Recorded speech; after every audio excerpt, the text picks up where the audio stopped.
He's known as Mr. Brightside, but the truth of the matter is that things were not always that bright and cheerful for him. When he was growing up, things were really rough. And he was in and out of jail. And he was released at 21, and something happened, and I'm gonna let him tell you more about his story, but he decided to turn his life around. He got the right mentors. Somebody say mentor. He got the right mentors, and he turned his life around. Today, he's a successful investor, he's a successful entrepreneur, and he speaks on stages, and his mission is to give back to the world that he once took from. He's got a very inspiring story, and it's gonna have you on the edge of your seat, and it's gonna give you so many insights into life and success and winning that you're gonna be the whole time. Are you ready for me to bring him to the stage? Oh, I don't think so. Ladies and gentlemen, are you ready for me to bring them to the stage? We'll connect you now. We do it. Get up out of your seats. Put your hands together. Welcome to the stage, Mr. Bobby Jones.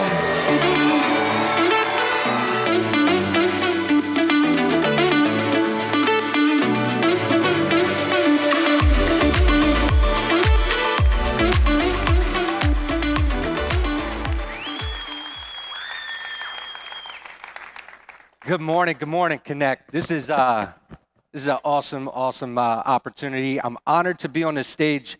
5 years ago, I came to my first Connect, and so many great takeaways from these events always, and so I knew that I was amongst my tribe pretty quickly, right?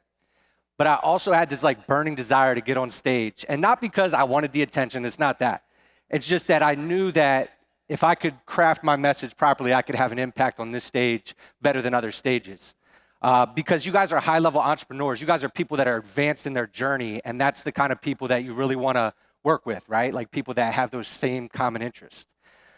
So what's really awesome, first of all, I want to thank Chaz, I want to thank Renee Pride, I want to thank everybody at Mast Networks, my wonderful regional partners who really have built me up as much as they possibly could throughout my partnership with Mast Networks.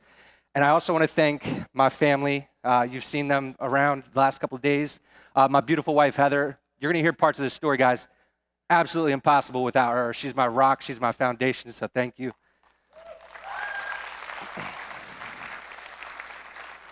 I also want to thank my two beautiful daughters. You guys, again, you saw her draw and come up on stage.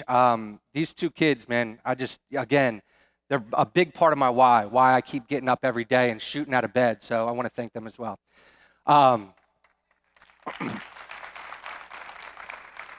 What's really interesting is yesterday morning we had Coffee Anderson up here, and I'm like, man, this guy plays the guitar, he's funny, he's opening up this event. I'm like, I don't do any of that. But he said something awesome in his talk, and it was trust your gift, right? And so my gift is my story, and I try to use my story to inspire others. And so I really appreciate that Coffee Anderson said that. And then right after that, he took me out to the parking lot and sold me these Jordans, so the hillbilly gangster came through for me. Great deal.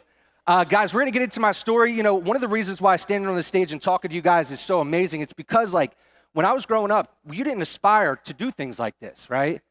I think, every kid early on has these big dreams, right? They're gonna be a rock star, a movie star, or athletes, and I hope that if there are kids in this room that have those dreams, don't give up on them.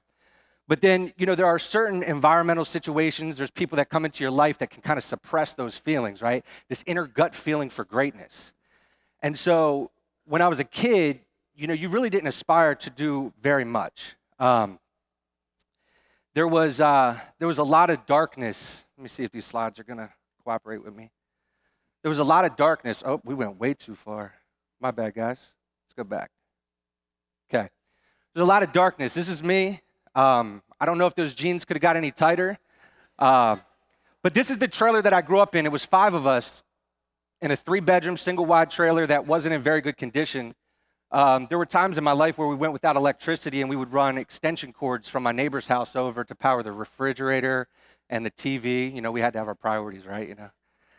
But it was rough. And you don't really know how rough it is until you get a little bit older and you get to look back on it because things are normal. You don't know what you don't know.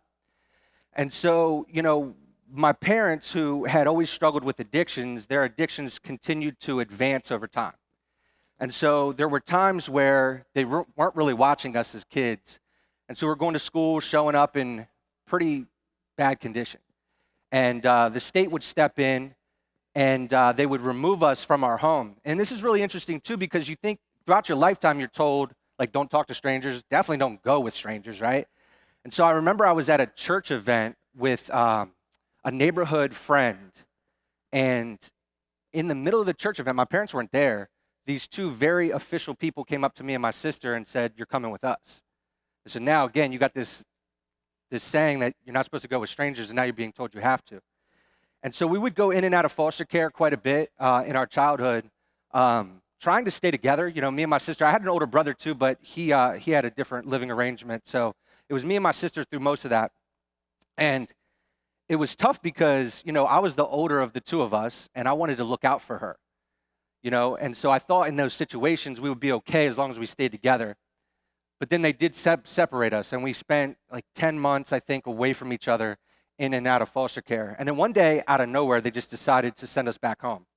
And what was crazy about that, and I still have a lot of questions with our social workers and the system in Delaware, my parents were worse off when they sent us back than they were when they took us in the first place. We had no electricity, they had no cars, they had no job, they had no license, no hope of a job. And so it was an environment that was a lot of negative. And I want to take responsibility for my actions, because over the next couple of years at that time, you know, I knew right from wrong, but when you see more wrong than you see right, the wrong becomes the norm, right? And so it became so comfortable for me to do the wrong. And that's how I thought I was going to make money in life, was by doing the wrong things, the illegal things, the things that were going to take me, you know, again, it wasn't right, but it was going to make me the money that I needed to survive or to hopefully thrive. So I would make quite a bit of mistakes. At the age of 13, I got arrested for the first time for burglary. At the age of 14, I was arrested, and I actually ended up doing 2 years in juvenile facilities from the age of 14 to the age of 16. And you think you go through something like that, you know, it's that foot up your butt that you need to straighten out and do right, and it wasn't for me, unfortunately. I had this behavioral pattern that I couldn't break. And so when I came home, the only highlight of this time is me meeting Heather. This girl, man, I tell you, she's seen potential in me when I never saw it. So again, shout out to her. But unfortunately, even her presence in my life wasn't enough for me to straighten out. So at the age of 17, I was arrested, and I was sent to jail as an adult. And when I left Heather behind, she was pregnant with our oldest daughter, Ariana. And that picture to the left there that you see, that's the first time I got to meet her. And again, you know, you'd hope that a moment like that would be the moment that you needed to straighten out. And it wasn't. It wasn't. The picture to the right is that same prison, 3 years later, my same daughter. And even though I'm smiling in that picture, it was one of the scariest times of my life right there. And the reason is between that picture and the other picture, I'd been in and out of prison 3 different times with a felony conviction with each one. And so by the time I got to court for the case that I was in there for at this time, I had been so conditioned to the process. I knew how this worked, right? I knew that there was a preliminary hearing and an arraignment, and they were going to come to me with a plea offer that hopefully would be something that I could use to get back home to my daughters. And so that's what I was after. And so my public defender, because I didn't have any money, my public defender came to me and said, there's a plea bargain offer on the table today, and if you plead guilty to count 1, you're only going to do 33 years. And none of my charges were that significant. They were wrong, and I take responsibility for them, but it was the pattern. They used the term habitual offender.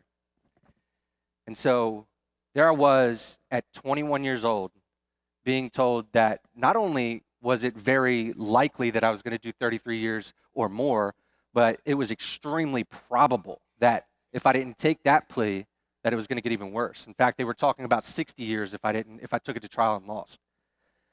And so there's a lot of thinking then. I think that might have been the moment for me, but it's too late because I'm in prison and I can't get out. And so I spent the next 7 months in what's called the pretrial section of the prison. And I was praying for 5, 10, 15 years. Now think about that for a second. It's crazy, right? Like, what kind of prayer is that? Pray for 5, 10, 15 years. But I just knew that if I had that kind of time, I could get back in my daughter's life and I could be a part of it in some way. And so 7 months praying, hoping, wishing for 5, 10, 15 years and getting to see my daughter, but not being there with her in person. And we get closer to trial, and the way that trial, at least in Delaware, the way the trial dates really work is they set a trial date, and then there's like a last like case review, and then you go for actual jury selection and all that. And so as we approach, we've gotten no hope, really. I was guilty. I was caught guilty. And so there was really no hope. These prayers they were shallow. And so I get to what's called the trial date, and my public defender comes to the prison holding cell where all the prisoners are in this holding cell waiting to go to court today. And so he says, I have an idea. He's like, let's take 4 or 5 of you guys up to the courtroom and let's see if they can identify you. The witness could identify you. And this guy, by the way, like, he showed up to every court date, like stuff he didn't even have to be there for. He was there. Like, I had no hope that this, could be successful in any way. And then it gets even worse as we're going up there because I see the selection, and you got to imagine there's not a whole lot of small white boys in the prison holding cell, right? And so like the next guy's like this older white dude with a beard. There's a Spanish guy with tattoos on his face, and there's a white guy with tattoos on his face and like those big gauges in his ears. And they take the 4 of us up and they put us in the jury box and they bring the witness in. And after 7 months of just praying, hoping, and wishing, this guy walks into the courtroom. He takes a step past the little gate. It's got like this rolling wheel. He walks past it. And the whole time, guys, he's looking me dead in my face. I don't even think he knows anybody else is in the courtroom. And he says in front of the entire courtroom, the man that did this is not in the courtroom today.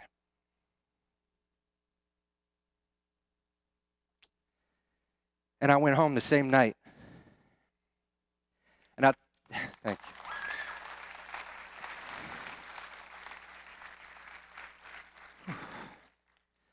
I'll tell you guys, man, that moment, I was obviously freed from prison, right? I got to go home that night. But in that moment, I was freed from a lifetime of excuses. I was freed from a lifetime of victim mentality. I was so cynical. Just blamed the world on everything that I experienced and everything that was going on in my life. It was always someone else's fault. Always. And in that moment, I took extreme ownership. Extreme ownership. I said, if it's to be, it's up to me, right? Now, here comes the real challenge though, right? Because I have 3 felony convictions and I want to go get a good job because I knew, like, see that gut feeling I had mentioned earlier, right? I had this gut feeling that I was supposed to, reach greatness, but I still had these 3 felonies and I still had to go do something to achieve this, right? So to the left there, this is me as soon as I'm released from prison. At the time, I had no money, no clothes, no hope, really, but I had a chance, and that's all I wanted, right? Because I prayed for it. That picture to the left, I'm actually standing in front of my cousin's 97 Malibu trying to stunt and flex. Like, what is going on here? And I had listened to Brian Tracy a lot when I was younger in some settings where I was going and selling stuff at flea markets. That's a long story. Get with me after. But anyway, Brian Tracy talked about envisioning your ideal self or your self-ideal, right? And so in this moment, I said, okay, if Bobby was successful, what would he look like, right? And I imagined myself like in a suit. I had other things in the pictures, but that's all I could wrap my head around at the time. There were some behavioral things that I envisioned, but I was like, man, if I'm gonna get something from this life that I've never gotten, I got to start doing things I've never done.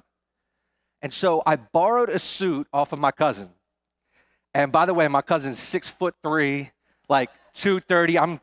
In these, I might be 5'9.5", but, and so I put this suit on, right? And I said, you know what? Nobody's gonna give me a chance if I keep checking this box on this application saying felon. And so I gotta show up. I gotta get an opportunity to talk to somebody. And so I put this suit on and I started showing up to places that I thought might hire me. And I showed up and I said, my name is Bobby Jones. I'm here for my 11 o'clock interview.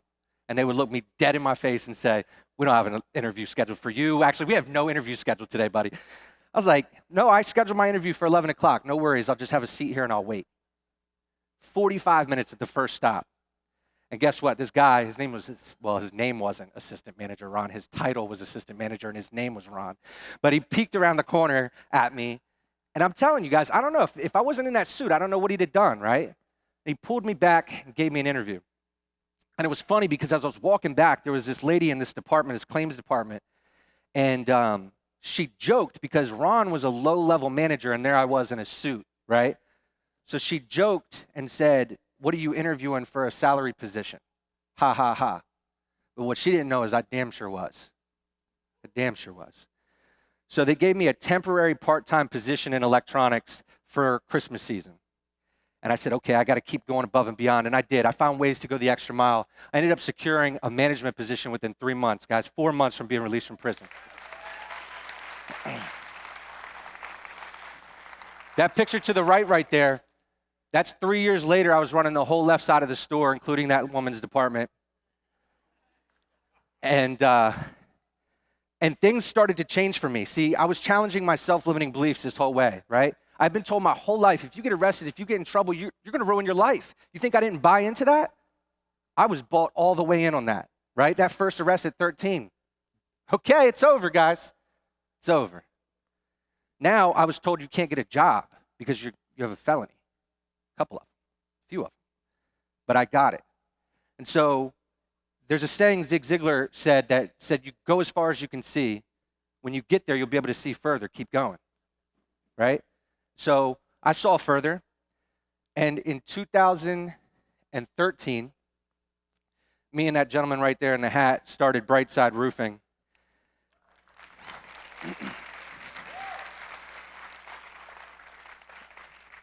This was my setup in my basement.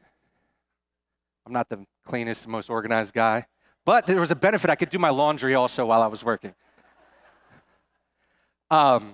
And so in the beginning, it was really tough. I mean, there's some people here, Heather, Veronica, Brian's wife. I mean, she was chasing down kids and answering phone calls. I'm so grateful for the people that were in my life and around my life at that time. We had no money, guys. I was working, I had my job, but I wasn't being paid well. We had no money. I remember Brian driving around in a 99 F-250 with like 380,000 miles on it. His full-time job was keeping that thing running, But we had a vision and we had a common goal and we all knew what we were working towards. And I went to Staples and I remember buying a blank pack of invoices and I started knocking on doors. And that's how I started selling roofing for our company. This is our company today.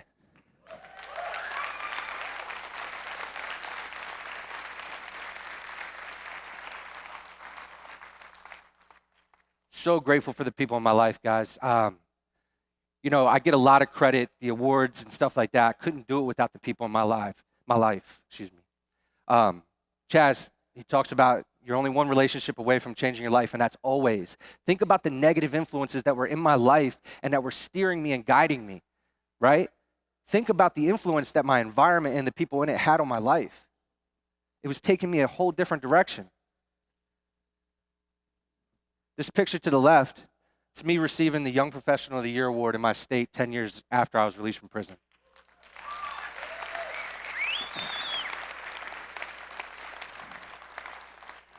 And this picture to the right is us accepting the award for one of Delaware's fastest 50 growing businesses in our state in 2019.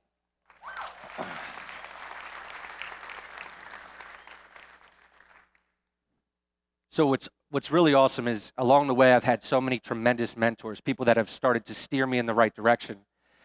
And one of which actually works with Brightside today. He's actually our director of operations, and he's been a mentor in my life for the last 11 years or so. And, the power of those relationships, the power of the guidance that you can have from those people is incredible. So I want to talk about mentorships real quick because this is the definition for mentorship, but what does having a mentor mean to you guys? Somebody shout out an answer. Guidance. What was this one? Support, accountability. This is what it meant for me. Time, right? And so what was really interesting for me is I was starting to grow our business. We were starting to grow our business. There were these times where I could make a decision, either learn this and become an expert at it or connect with somebody who's already an expert, right? Because a mentor is an experienced and trusted advisor. I could take the time and learn this, or I could connect with somebody, bring value to the relationship from my end, and hope that she will guide us. And so multiple times this has played out for me in my life, both accidental and intentional, right? And so that's what it meant for me. I can either take the time and I can study this and I can become an expert at it, or I can connect with somebody who's going to guide me in the right way. This one right here, I want to tell you guys, I started a softball team in 2016. It was for team building with Brightside, but we didn't have enough of a team to fill the whole team, the roster. And so I reached out to other Master Networks members in my area because I was all the way in on Master Networks the moment I even visited my first chapter. And this guy walks on to the baseball field, court, diamond, whatever it is. And right away, I'm like, this dude is super obnoxious. There's no way that I can do a whole season with this guy, right? But actually, he turned out to be pretty good, and maybe birds of a feather flock together there a little bit. But anyway, it was funny because this guy, he was a real estate investor, and he started talking to me about real estate investing. And I thought maybe one day that'll happen for me. Cool. But it was interesting because he came to me with opportunity after opportunity to get into it at a time where I really didn't plan to have been in it. And so in 2017, he sold me my first property, my first investment property. And since then, I've bought 7 more investment properties from him. Guys, this was accidental.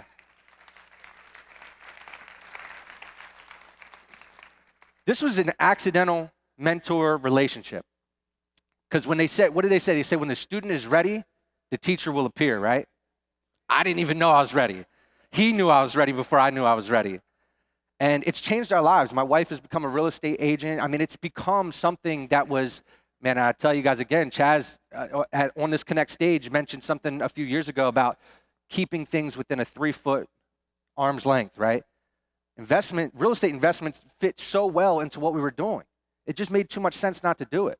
So I had influence from multiple mentors there.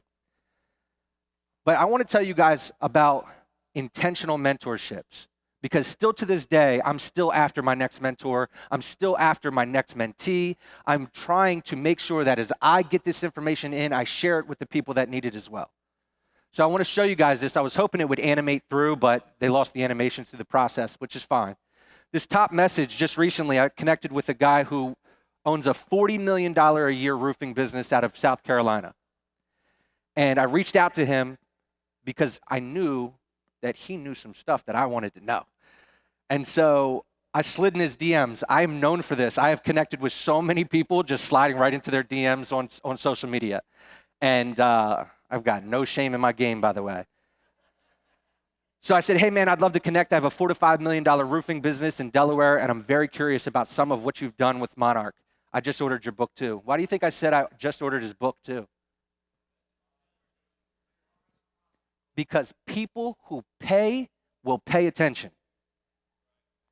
People who pay will pay attention, right? This shows a commitment. And it also said that I was serious. You guys are right. So there was a lot of dialogue. The next message that came back a few messages later, he said, I love it. Are you going to Wealth Builder? Now, Wealth Builder is a conference that is specific to our industry, and it is held by our roofing manufacturer, okay? And so I had been on the fence about whether or not I was going to this event. It was in San Diego. I was like, man, I'm not looking forward to this long flight. And I had a lot of stuff going on at the time. I think I was out of town at conference. Heather's nodding her head. 3 or 4 times in March, and this was just one more I had to explain to her. Because as soon as he asked me that question, I made my decision, right? Yes, sir, I'll be there. Why? Because you got to be in proximity. You got to be in proximity. Now, in hindsight, he was in South Carolina. That's a shorter flight. I probably should have done that. But it is what it is. Now, Martin, he commented on one of my posts. We shared a post. It was my story and the story of Brightside kind of combined. And he said, what a great story, Bobby. American dream. So proud of you and to call you my friend. Sorry, it's kind of small here. And I love my roof signs, okay? I can't go back, guys, because the animation's not working, but that sign to the right, or that sign in the middle there is Brightside's We Love Our Roof sign. And he had told me that instead of using our Brightside yard signs, to use this. This is a very simple and easy thing, but what did it tell this guy? I took immediate action. He told me to do something. I took immediate action. As small as that might seem to anybody, guess what it did for that relationship? Now he reaches out to me all the time. He's holding me accountable on different things that we've committed to. Guys, it is your direct responsibility to go after the people that are going to help you grow you and your business. It is your direct responsibility. Do not feel ashamed. Connect with the person here in this room who you want to talk to, who you want to be a guide in your life. That's your responsibility. These are a couple of tips that I like in mentoring, right? Get in proximity. It's a lot easier to mentor someone who is in arm's length. Be more interested than interesting. Stop going up to somebody and trying to show them why you are the most incredible person on the planet. If you're that incredible, they might not think you need the help. So be more interested than interesting. Ask great questions. The quality of your answers and advice will be a direct result of the quality of your questions. Be honest. Man, entrepreneurs have a nasty habit of embellishing or exaggerating their success, right? Don't do this. They can only advise you from where you are. If you lie about where you are, that advice is not going to work. So be honest. Take immediate action. If they ask you to try something, try it right away. Not everything that worked for them will work for you, but you won't know for sure unless you try it. Consistency. The more that you show up, the more they will show up for you.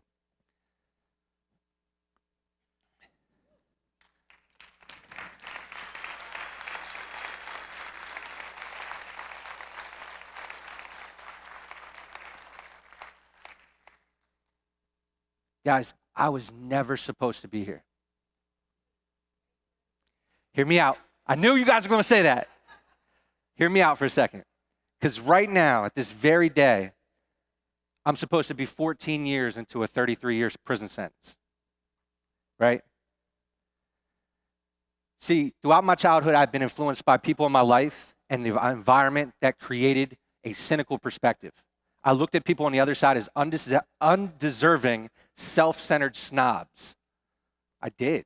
Like, if you pulled up in a nice car next to me, like this guy was born with a silver spoon in his mouth, he had everything given to him, and what I learned was people worked their butts off for what they had, right? That moment in court changed all of that for me. And I pursued a version of me I had never seen before. That version continues to change. And it's not just because the version and the vision I have for myself keeps changing. It's because people are entering my life and they are challenging that version of me. They're challenging that version that I keep seeing, and it keeps getting better. Go as far as you can see. When you get there, you'll be able to see further. Keep going. Every day, I have an obsession with the self-limiting belief that's holding me back right now. Where is it? What is it? I need to know. Because I want to challenge the heck out of that thing. I want to get uncomfortable. I want to get uncomfortable like I did when I put a suit on that was way too big for me, right? By the way, my suits fit a lot better today. Guys, my mentors have been that guide for me. They continue to challenge the version of myself that I see so that I am constantly pursuing improvement. Thank you all. I appreciate you guys. Give it up for Bobby, everybody.